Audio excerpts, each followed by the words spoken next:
The human spine, your spine, is evolution's masterpiece, perfected over 4 billion years if you count all the prototypes, and in daily use for 3 million years. It's a marvel of design. 24 vertebrae, precisely stacked, each just hefty enough to bear the brunt of all those above it, and each connected to its neighboring vertebra by 6 joints, joints that in combination allow the spine to flex and extend, to bend side to side, and to rotate on its axis. Movements that in combination allowed us to successfully run down rabbits and run from jackals, the whole while balancing an 11-pound head on top of the 7 cervical vertebrae. The spine allowed us to stand, to walk, and to run. It freed our hands to use tools, to hunt, and to create culture. Our spines made us human. I've had extra innings with the spine because as a medical student, I took it apart in the anatomy lab, and as a surgeon, I put it back together in the OR for a long career. And the more time I've spent with the spine, the more amazing it seems. It's just perfect. So it comes as an immense shock to learn that our spine fails most of us, and it fails starkly.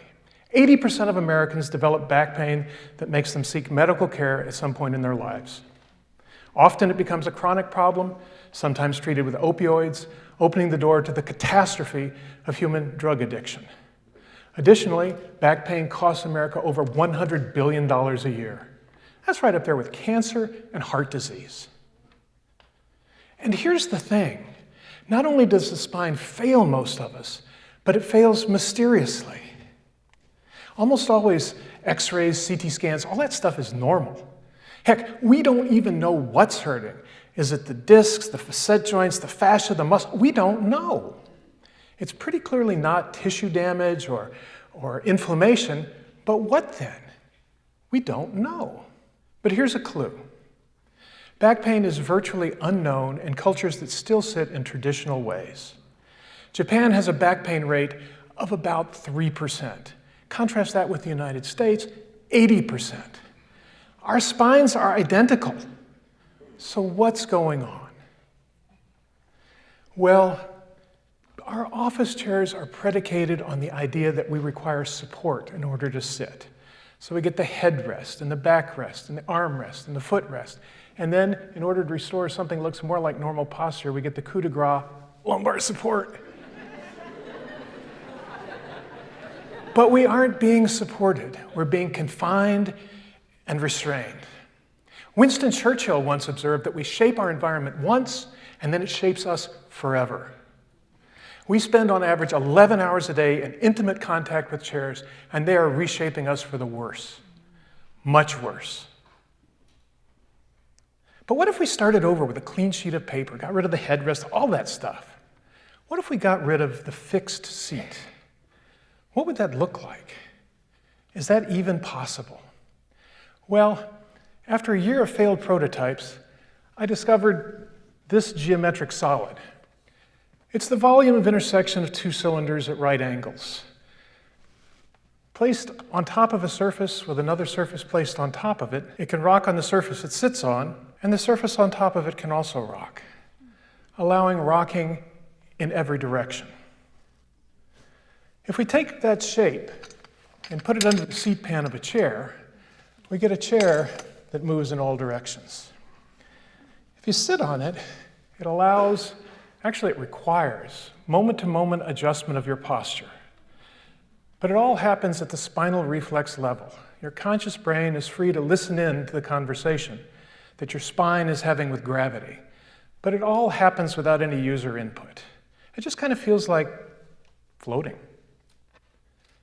So it feels interesting, but is it accomplishing anything? Well, we don't yet have any double-blind crossover study kind of data, but here's a story. We sometimes go down to Church Street, the walking street in Burlington, and just put out a few chairs just to see. And these things attract people like flypaper, and it usually goes like this. You know, people are a little hesitant, and then they give it a little wiggle, and then they sit down on it, And they immediately lose their balance. And then they very quickly find their center. And over the next 90 to 120 seconds, their sternum comes up and their head comes back. The skull balances on C1 and C2, the atlas and axis, the first two cervical vertebrae. Their lumbar lordosis, the low back curve, reasserts itself. Their shoulders relax.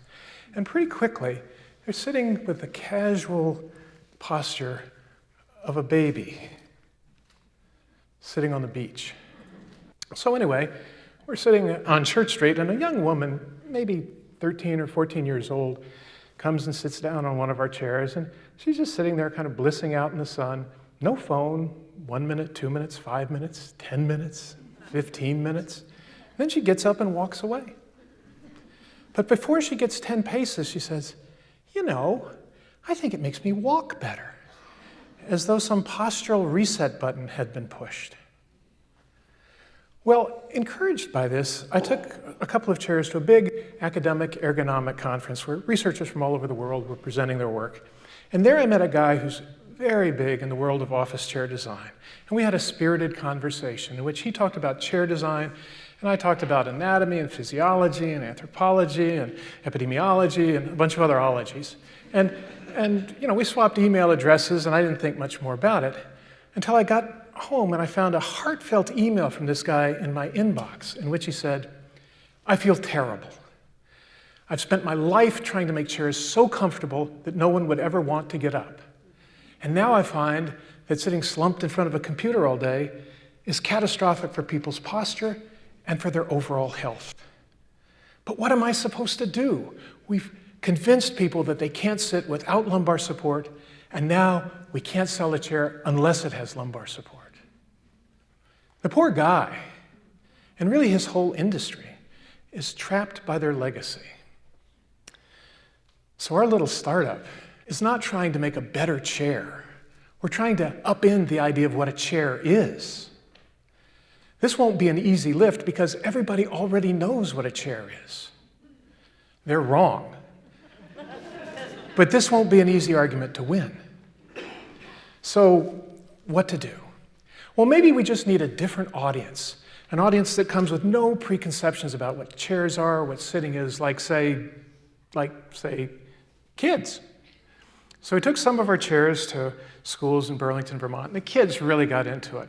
Kids love to move, and they instinctively know that sitting still all day is a terrible idea. And our chairs gave them sanctioned privilege to squirm, without being criticized by anybody in the room. It was sort of sanctioned squirming, and they really got into it. I thought this was an original idea, but it turns out that another researcher, a friend of mine, Skrede Fudling in Norway, had already had the idea of active sitting as a sort of postural prophylaxis for kids in school. And he'd come up with what he calls the rodeo chair, which is really very Scandinavian and beautiful to look at. And I have to say, it's very amusing to sit on, or you might almost say ride on. It's just very interesting. But when I asked Frode how much he charged for these things, he said $800. And I said, whew, and schools will pay that? And Frode said, sure, in Norway. Well, in the United States, of course, we can't afford glitter for preschoolers' art projects, so $800 chairs are pretty much off the table, at least for most schools. So, what to do? Well, how about this? Let's make chairs that are free. No, really. We've designed a chair that's made out of plywood. The pieces just snap together using a self-locking joint that we invented. No screws, no glues. The rocking mechanism is an old tennis ball. These things are cheaper than free because people will pay you to take them away. The height's adjustable because it's plywood, for crying out loud. If you have a shorter kid, saw off some of the legs and you have a shorter chair.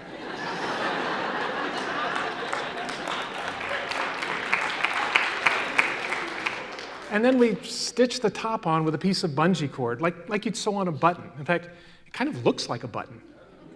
So we call it a button chair. So an active chair for $5 worth of plywood. Finally, high school shop projects can produce something useful. And here's the really cool part. These chair parts are cut by a CNC router. It's a sort of a robotic, demonic chisel on speed. Here it is cutting seat tops, and then it cuts the legs. There's hardly any waste, throw that away. Fit the pieces together, lock it together with a mallet, wham, wham, wham. Add a tennis ball and a seat top, there's your chair. So an active chair, pretty quickly made. And here's the really cool part. The CNC router is just following the instructions of a digital file. So we can email that file anywhere in the world. We can literally stuff these chairs through the internet, and if somebody on the other end has a CNC router, they can print as many chairs as they want. They can print a room full of chairs, for active chairs, for kids who want active chairs to sit on. So could we give our kids a future without back pain? I think we could. And here's the thing. If we could do that for our kids, and they did it for their kids, in 2 generations, no one would have back pain. And really, at $5 a kid, can we not do this? Thank you.